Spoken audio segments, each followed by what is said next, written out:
Hello and welcome to Courts Today by Live Law. Let us get to today's top headlines. Following suicide of Bangalore techie Atul Subhash, a PIL has been filed in the Supreme Court seeking reform of domestic violence and dowry laws to prevent harassment of innocent husbands. An impeachment motion has been moved in Rajya Sabha today against Justice Shekhar Kumar Yadav over his controversial speech. The Punjab and Haryana High Court has allowed Diljit Dosanjh's concert in Chandigarh tomorrow but has warned of penal action if 75 decibel noise limit is breached. Regarding the Shambhu border blockade, the Supreme Court has raised concerns about health of a fasting protester and has asked the committee to persuade farmers to shift or suspend protest. The Apex Court has set deadline for Partha Chatterjee's custody in the ED case as 1st February 2025, thus expediting the trial. The Supreme Court bench has placed before the CGI a plea to verify EVMs used in Haryana elections. And the Supreme Court has refused to entertain a PIL over voting rights of expatriate citizens. I'm your host Urvashi Chauhan with your daily roundup of legal updates from across the country. Before we proceed, I want you to mark your calendars for tomorrow 7 p.m.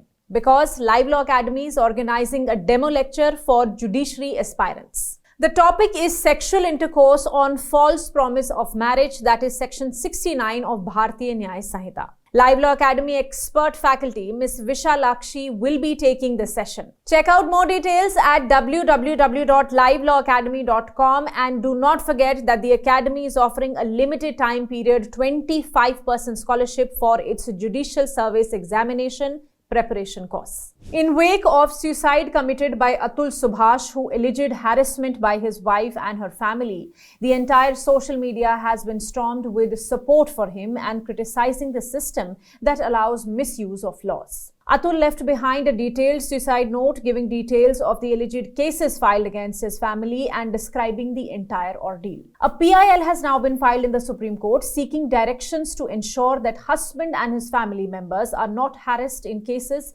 filed under domestic violence and dowry laws. The public interest litigation has been filed by an advocate seeking directions to the union to implement the observations made by the Supreme Court in two cases, that is Preeti Gupta versus State of Jharkhand and Achin Gupta versus State of Haryana. Let me tell you, in the Preeti Gupta case, the Supreme Court had pointed out the misuse of Section 498A of the IPC, where husbands and their families are wrongly involved in criminal cases for alleged domestic cruelty and asked the government to make changes. In the Achin Gupta case, the Supreme Court also urged the Parliament to consider revising the equivalent provision in the new criminal code, that is Sections 85 and 86 of the Bharatiya Nyaya Sanhita, to prevent misuse. However, the BNS, which came into effect on 1st July 2024, has kept this provision unchanged. The petitioner here also seeks constitution of an expert committee of retired judges, eminent lawyers and legal jurists to review and reform existing dowry and domestic violence laws and suggest measures to prevent their misuse. He seeks a further direction that marriage registrations should also record the articles or gifts given during marriage. For your information, let me tell you, the Section 498A of IPC deals with cruelty by husband or his relatives. It was added to the IPC in the year 1983 to address the rising incidence of dowry-related harassment and domestic violence against women. Under this section, a husband or his relatives can be charged with cruelty if they subject a woman to any form of physical or mental torture or harassment, particularly related to dowry demands. This section is a non-bailable offense, meaning the accused cannot get bail easily. Now, though the aim here is to protect women from dowry-related harassment, the section is often misused by individuals who file false allegations against husbands and their families. The immediate arrest provision, which does not require a thorough investigation, has led to unwarranted arrests and societal stigma, even when the accused are innocent. In the past, let me tell you, the Supreme Court has issued various guidelines like arrest should not be automatic upon filing of a complaint, that there should be a preliminary inquiry, etc. But more stringent enforcement is definitely required.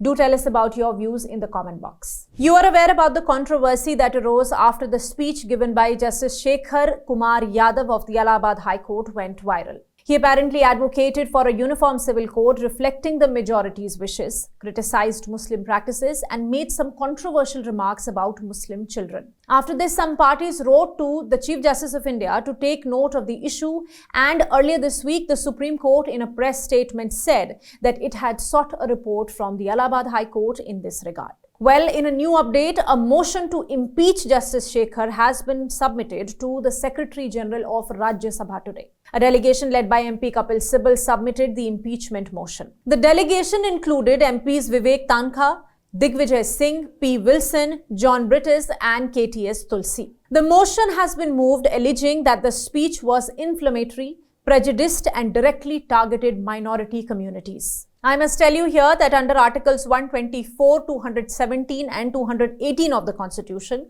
a judge may be removed from office on grounds of actions that undermine judicial ethics, impartiality and public trust in the judiciary. This particular motion was signed by 55 Rajya Sabha MPs, which is beyond the limit of 50 MPs required to move an impeachment motion. In a good news for the fans of Punjabi singer Diljit Dosanjh, the Punjab and Haryana High Court has today allowed him to hold a concert in Chandigarh tomorrow with certain restrictions. The court has directed that the event must comply with the noise limits and maintain ambient air quality standards with a maximum noise level of 75 decibels, or else penal action could be taken against the organizers. The bench, consisting of Chief Justice Sheel Nagu and Justice Anil Kshetrapal, was hearing a PIL filed by a Chandigarh resident who sought directions to the Chandigarh administration for a detailed report on traffic management, crowd control, noise pollution, and other concerns related to the upcoming concert. Referring to a similar event held previously at the same venue,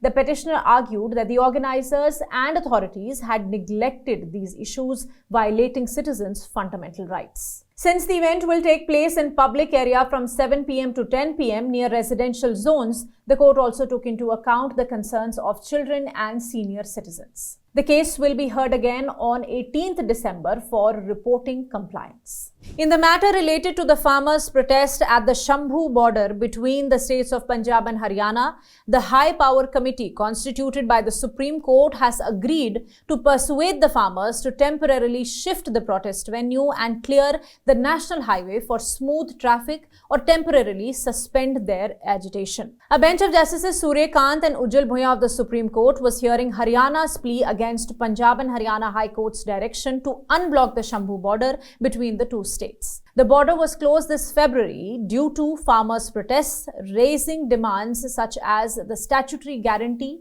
for minimum support price for crops. In September, the court had constituted a high-powered committee to hold negotiations with the farmers. Solicitor General Tushar Mehta and Punjab Advocate General Gurminder Singh today agreed with the committee's proposal to persuade the protesters. The court also urged the Punjab and union governments to ensure proper medical aid to protest leader Jagjit Singh Dalewal, whose health was reported to be deteriorating. Dalewal has been on a fast until death at the Kinnauri border since November 26th, and he also wrote to the Prime Minister raising his demands. The bench expressed concerns about his health and said that he should be given medical aid without forcing him to break his fast. The matter will next be considered on coming Tuesday. Stay tuned. In the next update, the Supreme Court has today directed that former West Bengal Education Minister and MLA Partha Chatterjee can be released on bail on or before 1st February 2025.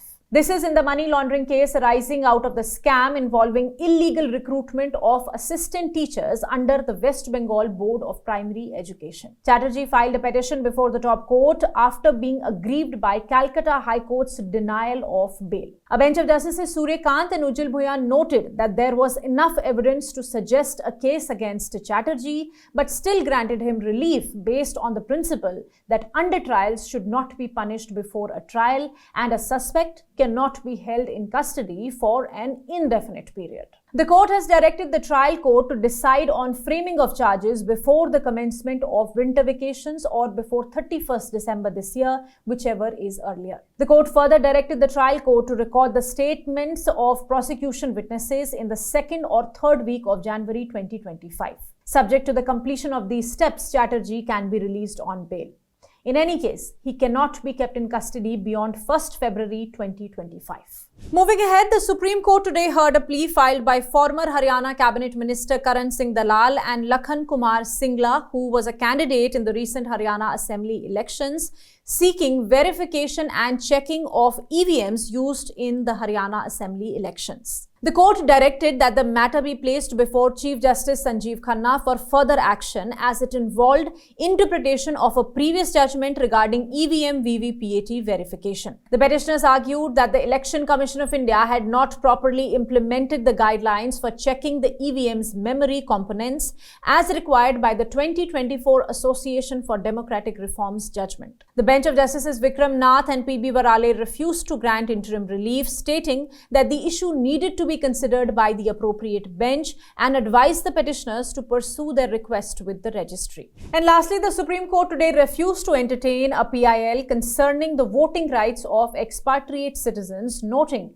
that the petitioner was essentially asking for a direction to the Parliament to enact a law. Expatriate citizens are individuals who are citizens of a country but live outside that country for work, study, or other personal reasons while retaining their original citizenship. The petitioner here, who appeared in person before the court, argued that the PIL was about the rights of expatriate citizens living in the diaspora to vote. He mentioned that the Election Commission of India had written to the Ministry of Law and Justice regarding a proposal to address this issue, but the matter had been pending since the year 2020. However, a bench of Justices Suryakant and Ujjal Bhuya said that the court cannot direct the Parliament to enact a law. It therefore disposed of the matter, allowing the petitioner to approach the appropriate forum. I must tell you here that another petition seeking to allow NRIs to cast their vote from abroad is still pending before the Supreme Court. Thank you for watching. For more information on the cases that I discussed, you can visit our website at www.livelaw.in.